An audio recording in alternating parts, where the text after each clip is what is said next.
గత 30 సంవత్సరాలుగా ఏబీసీ వర్గీకరణ కావచ్చు, గత 95 సంవత్సరాలుగా బీసీల కులగణన విషయంలో కావచ్చు, కులగణన విషయంలో చట్టబద్ధత చేయాలని చెప్పి ఒక మంచి నిర్ణయం తీసుకొని సుమారు 1,03,000 మందితోటి 50 రోజులు కులగణన చేస్తే మరి ఈ కులగణనలో పాల్గొని దుర్మార్గులు కల్వకుంట్ల కుటుంబం ఇవాళ కులగణన గురించి మాట్లాడుతుంటే నిజంగా కూడా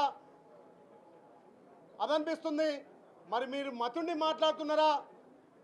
భారతదేశానికే తెలంగాణ రోడ్ మోడల్గా మా గౌరవ ముఖ్యమంత్రి రేవంత్ రెడ్డి గారి నాయకత్వాన కులగణన చేపట్టి ఇలా బీసీలకు ఒక వరంగా ఏదైతే కామారెడ్డి డిక్లేరేషన్ చెప్పినటువంటి 42% రిజర్వేషన్ అమలు చేయడానికి దాన్ని చట్టబద్ధత చేసి, అదేవిధంగా 30 సంవత్సరాల పోరాటం ఏబీసీ వర్గీకరణ కూడా చట్టబద్ధత చేసి ఇలా ఎన్నో సంక్షేమ పథకాలు అందిస్తున్నటువంటి కాంగ్రెస్ ప్రభుత్వాన్ని అబాసుపాలు చేయడానికి ఇలా భారతదేశంలో ఏ రాష్ట్ర ముఖ్యమంత్రి కూడా అంత పెద్ద సాహసోపేతం తీసుకోలే.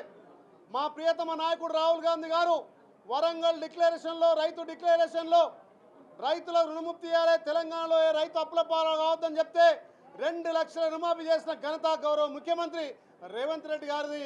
ఇలా 25 లక్షల మందికి 21,000 కోట్లతోటి రుణమాఫీ చేస్తే గత 10 ఏళ్లలో మీరు ₹1,00,000 రుణమాఫీ చేయని వాళ్ళు రుణమాఫీ మీద మాట్లాడే నైతిక విలువలు మీకు లేవని చెప్పి ఇక్కడ తెలియజేస్తున్నాం.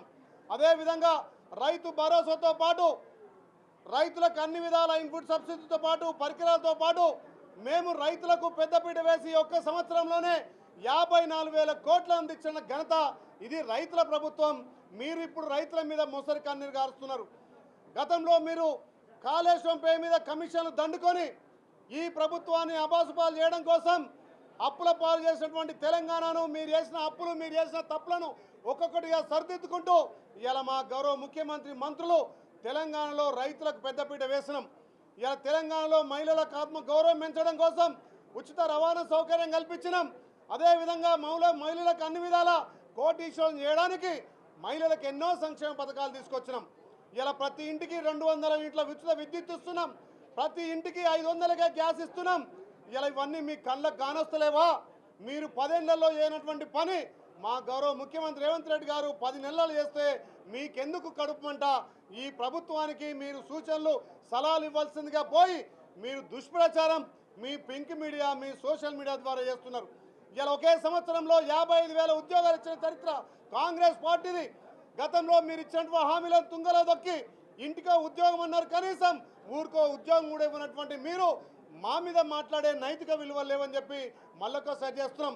ఇలా గౌరవ ముఖ్యమంత్రి గారు తెలంగాణ కోసం అహర్నిశలు కష్టపడి మీరు చేస్తున్నటువంటి అప్పులు, మీరు చేస్తున్న తప్పులను ఒక్కొక్కటిగా సరిదిద్దు చేసుకుంటూ ప్రజాపాలన నిర్వహించి ఇలా బడుగు బలైన వర్గాలకు పెద్దపీట వేస్తుంటే దాన్ని చూసి ఓర్వలేక మీ పింక్ మీడియా ద్వారా దుష్ప్రచారం చేస్తున్నారు. ఇలా రాష్ట్రంలో భారతదేశంలో అత్యధికంగా పంట పండించినటువంటి రాష్ట్రం ఇలా తెలంగాణ రాష్ట్రం.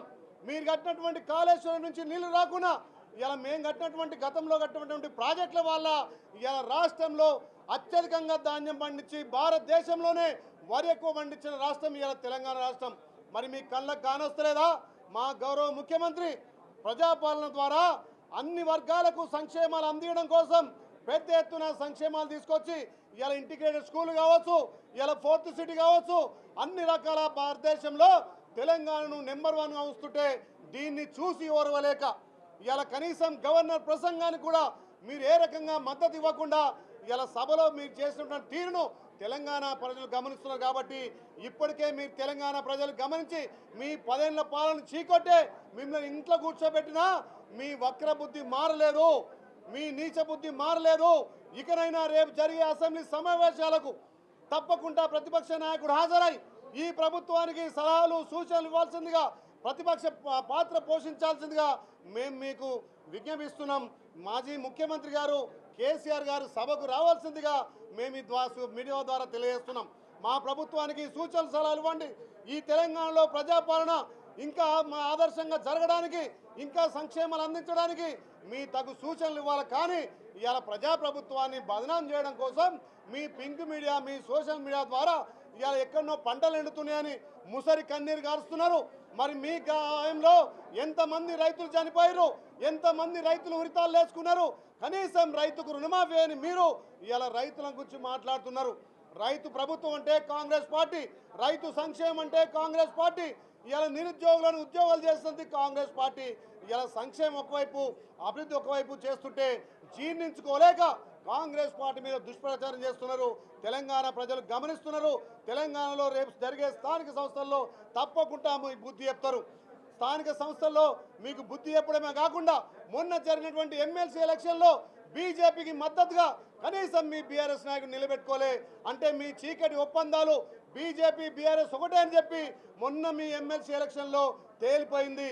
అంటే తెలంగాణలో మీకెక్కడ ముఖం చెల్లక కనీసం ఎమ్మెల్సీలు కూడా నిలబెట్టలేని పరిస్థితిలో ఇవాళ బీఆర్ఎస్ పార్టీ ఉందంటే మీరు తెలంగాణలో మీ పాత్ర ఏందో మీరు అర్థం చేసుకొని రేపు జరిగే అసెంబ్లీ సమావేశాలకు మీరు హాజరై ప్రభుత్వానికి సూచనలు సలహాలు ఇచ్చి ఈ ప్రజాపాలనకు సహకరించాల్సిందిగా మీడియా మిత్రుల ద్వారా తెలియజేస్తున్నాం.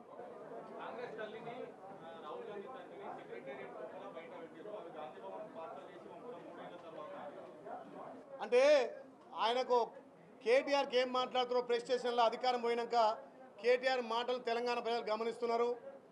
తెలంగాణ తల్లిని సెక్రటరీలో పెడితే మారుస్తా అంటుండు. మరి కేసీఆర్ విగ్రహం తెచ్చిపెట్టాలనుకుంటుండేమో ఆయన.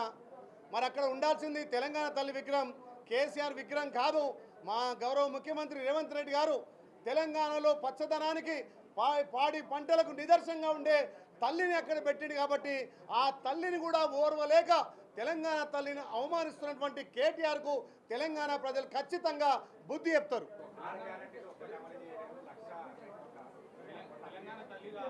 6 గ్యారెంటీలు ఒకసారి గ్రామాలలో పోయి చూసుకోవాలి.